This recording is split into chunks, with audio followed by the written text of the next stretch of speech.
All right, live again.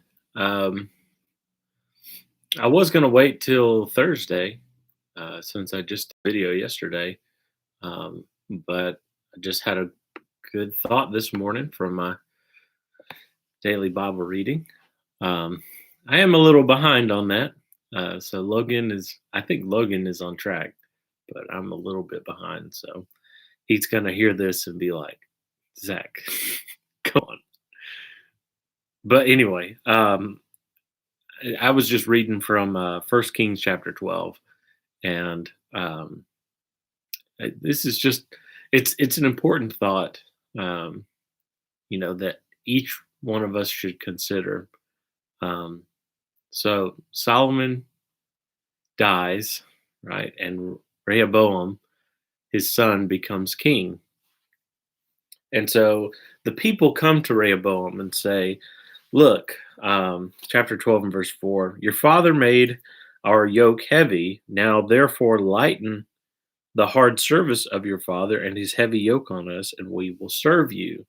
So the people come and they're like, "Okay, listen, Rehoboam, King Rehoboam, your father was a hard man, and he, you know, caused us to do a lot of work, uh, and this kind of slave labor. Um, if we go back and we look at the amount of servants and the roles, and there's sort of a draft that Solomon established. He established a draft for people to build the temple and to do other works and things like that. And so they come to the king and say, "Listen, lighten this yoke, and we will serve you." And so Rehoboam, he's just become king, so he decides, "Give me 3 days, and I'll get back to you." Right? I would not be a very good king because that's how I would talk. Uh, yeah, I'll get back to you. Just give me a few days. We'll jump back into it. We'll have a discourse here. So I'm sure that's not how things went down. But anyway, um, he decides to take counsel with the old men, the ones who served with Solomon. In verse 6, he says, "How do you advise me to answer this people?" And the older men, they say to him, "If you will be a servant to this people today and serve them and speak good words to them when you answer them, then they will be your servants forever." So I think that most of us could see the wisdom in that. Like if you're kind to others, they'll be kind to you, right? I mean, that's generally a pretty well proven uh, law of humanity, right? If you're kind to others, they'll be kind to you. It doesn't always work that way. Um, but generally speaking, when you do well to others, they're likely not to hate you for it, right? They may return the good to you. Verse 8 says he abandoned the counsel of the old men and took counsel with the young men who had grown up with him and stood before him. So he listens to the old men, and these are wise words, right? We understand that. Okay, you know, uh, there's some wisdom in that. Be kind to the people, serve the people well, and they will serve you.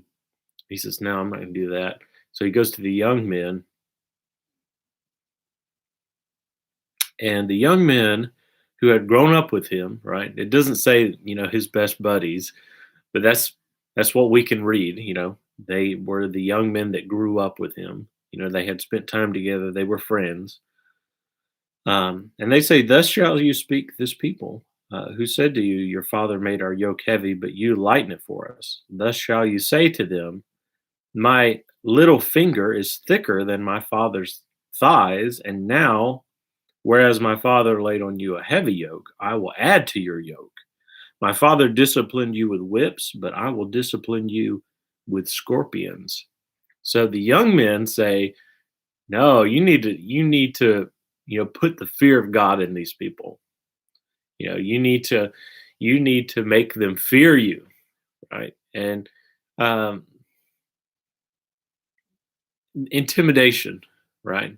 Intimidation is what they're trying to say. If you intimidate the people, then they're going to serve you. Then they're going to. Uh, but as we may well be aware, intimidation, while it seems like a good idea sometimes, uh, oftentimes it's not. uh, you have uh, just if we consider history and what happens when you have a hard hand, people rebel, right?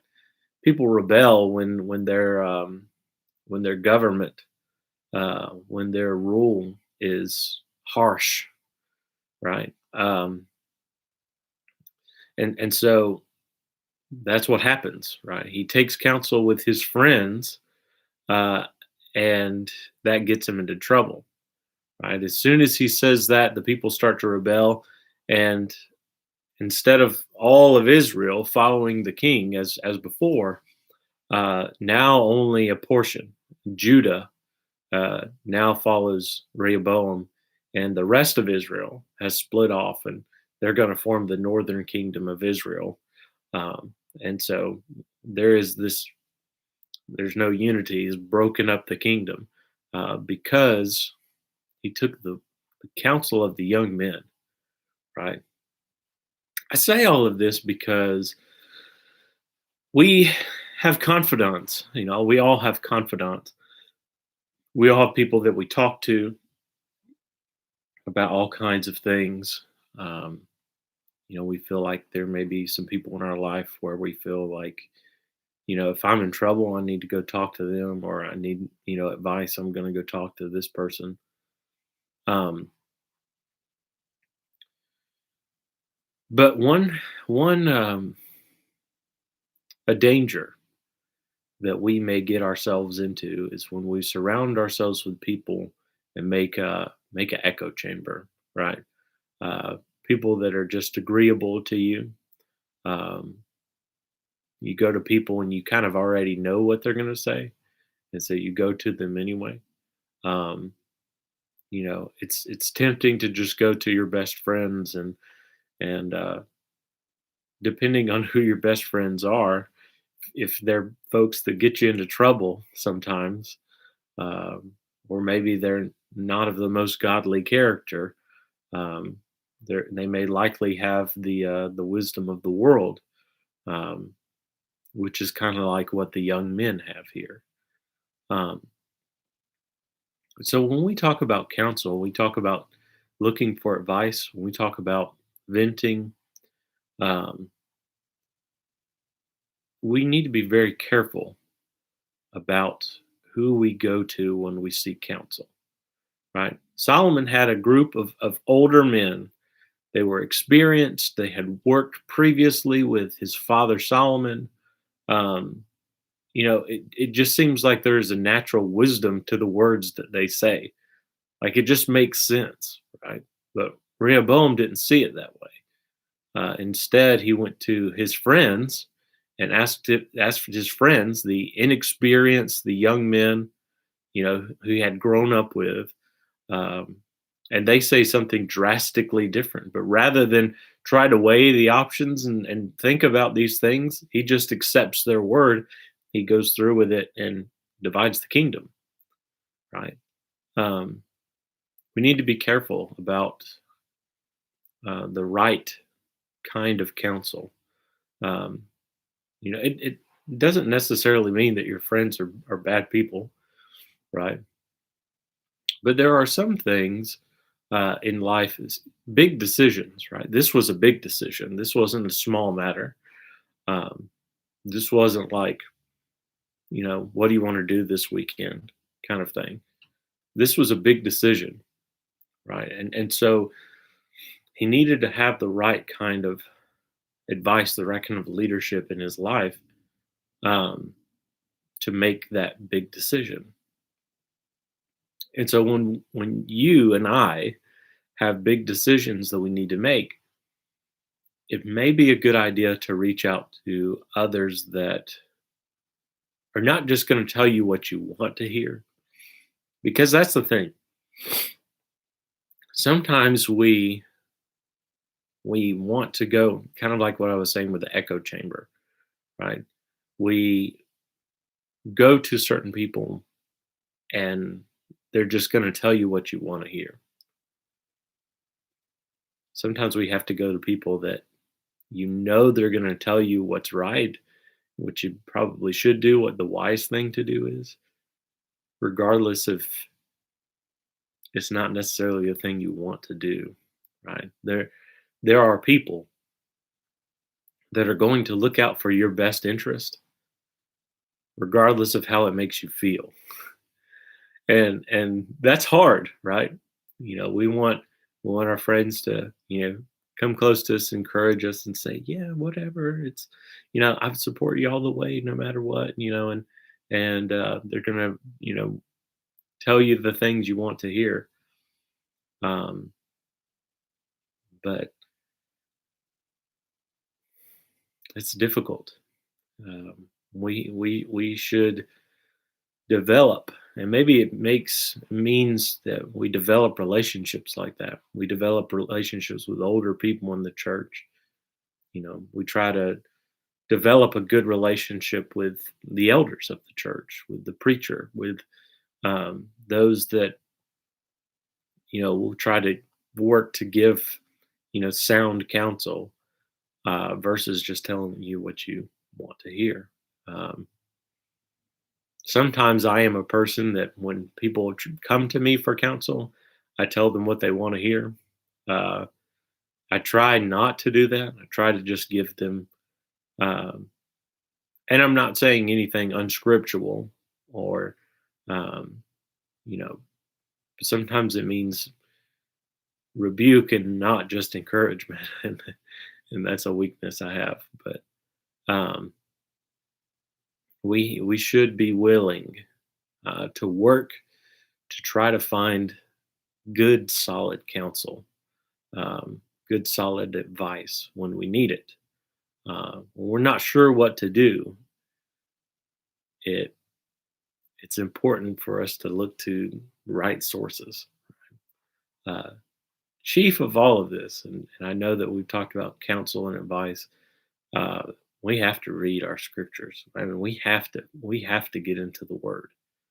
Uh, when we are not uh, content with where we are in our life, we cannot find, comfort. When we find ourselves struggling, we have to turn to the Word, because God is the supreme counselor. Um, but anyway, that's all I wanted to really share today. Um, it's important. It's important for us to um, think about what we're thinking about. um, so anyway, I hope everybody has a great rest of their week. It is Wednesday, so I hope that you're able to worship somewhere this evening and have some good Bible study. We're going to be teaching new songs. We got a new songbook 2 years ago. In the last 2 summers, we have learned um, new songs from the songbook, and so we're going to be doing that here soon too. Um, anyway, yeah. Uh, y'all have a great week. God bless. Uh,